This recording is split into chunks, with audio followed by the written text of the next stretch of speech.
When America's banks said no, foundational Black Americans didn't just accept that for an answer. They created their own innovative financial systems. From mutual aid societies to penny-saving banks, they built networks that turned pocket change into millions. Today, we uncovering these forgotten financial innovations that built Black wealth against all odds. Imagine Philadelphia, 1787, while the Constitution was being written to protect the rights of some Americans, FBAs were quietly creating something revolutionary. The Free African Society wasn't just a FBA social club. It was the birth of Black banking innovation in America. Here's what made it genius. Members paid just 1 penny a day. Seems small, right? But this penny system was revolutionary. At a time when most FBAs earned less than $1 a day, a penny was something everybody could afford. But those pennies added up and created something powerful. Let me show you how it worked. Each member contributed their penny daily. The society pooled in these funds. When members face hardship, illness, death in the family, job loss, they could draw from this pool. The money also funded business loans. Take old William Wheaton, a Philadelphia carpenter. No bank would loan him money for his tools. But his mutual aid society knew him and trusted him and invested in his business. Within 5 years, he owned one of the largest carpentry businesses in the city. But the real genius, these societies evolved. That penny a day system eventually grew into something powerful. Black-owned insurance companies like African Insurance Company of Philadelphia, the first Black-owned company in America. Let me explain the innovative community rules and systems that made these societies successful. These societies weren't just throwing pennies in a pot and hoping for the best. They created sophisticated rules that modern banks still use today. Here's what made the system revolutionary: the character committee system. Every society had what they call a committee of character. Think of it like an early credit score, but based on something more valuable than numbers. They looked at work history, family stability, community involvement, personal reputation, skill, and trade knowledge. But this was fascinating about it all. They didn't just judge people, they helped build them up. If someone wasn't approved, they get a mentor from the society to help them improve their standing instead of just passing judgment. The 3-tier support system. First was the emergency aid. That was for immediate help for crisis situations. Then you had business investments, loans for tools, inventory, or property. Then you had the community, development, funding for schools, and training programs. The accountability rules was genius. Members had to attend monthly meetings. They created public ledgers so everyone could see how the money was being used. Members voted on major loans and investments. They required regular progress report from loan recipients. But perhaps their most innovative rule was the success circle. When someone received funding for a business, they had to hire from within the community. they had to train at least one apprentice. They had to share their business knowledge at society meetings, and that helped elevate future loan applications in their fields.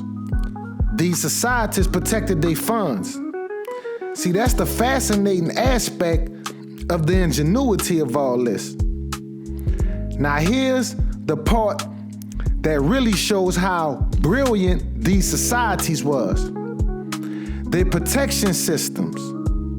At a time when black wealth was constantly under threat by white supremacy, they created innovative ways to protect the community's money. They created something called the rotating leadership system. And basically that was just to make sure one person don't have all the funds. They created what we call now distributed banking. Money was split between multiple trusted members. Leadership rotated every 3 to 6 months. Each leader only knew about their portion of the funds.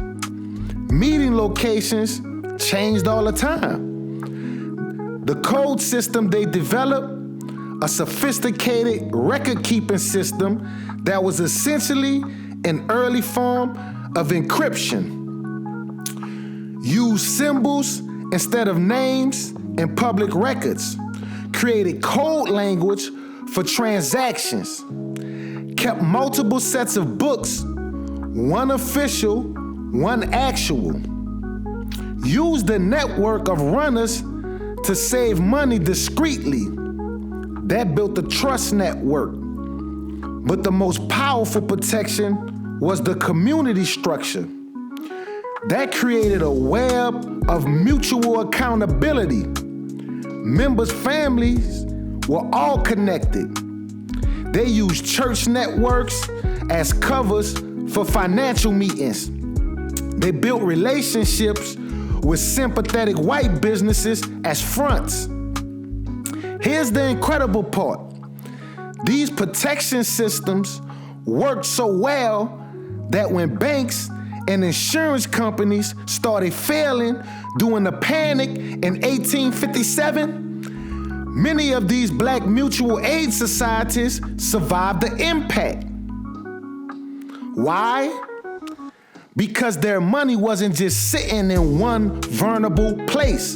It was protected by the entire community. So what we speaking on today isn't just history. It's a blueprint for building wealth in our communities right now. From those first penny-a-day societies to modern saving circles. FBAs, we always found an innovative way to protect and grow wealth. Think about it. Our ancestors built these systems during slavery and Jim Crow. They didn't have apps, internets, or even basic rights. Yet, they still created these financial networks, so powerful that some still exist today. Here's what they taught us.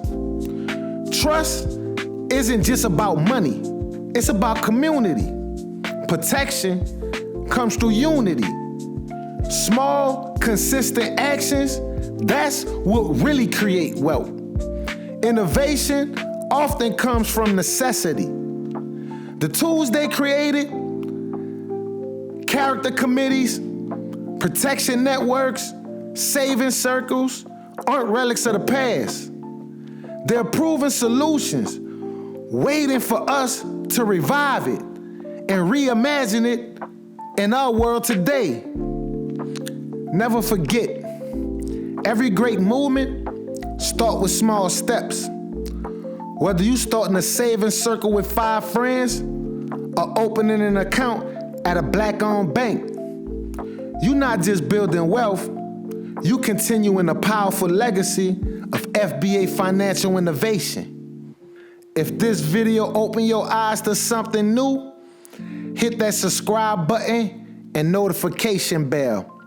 Share this knowledge with someone who needs to hear it. Drop a comment below about which financial innovation surprised you most, or if you already part of a savings circle. Until next time, remember, our ancestors didn't just survive, they created solutions that still work today. Now it's our turn to build on their legacy. See you in the next video, my FBA fam. You gotta pick, me or her. My people been on this land for over 400 years. We built this country.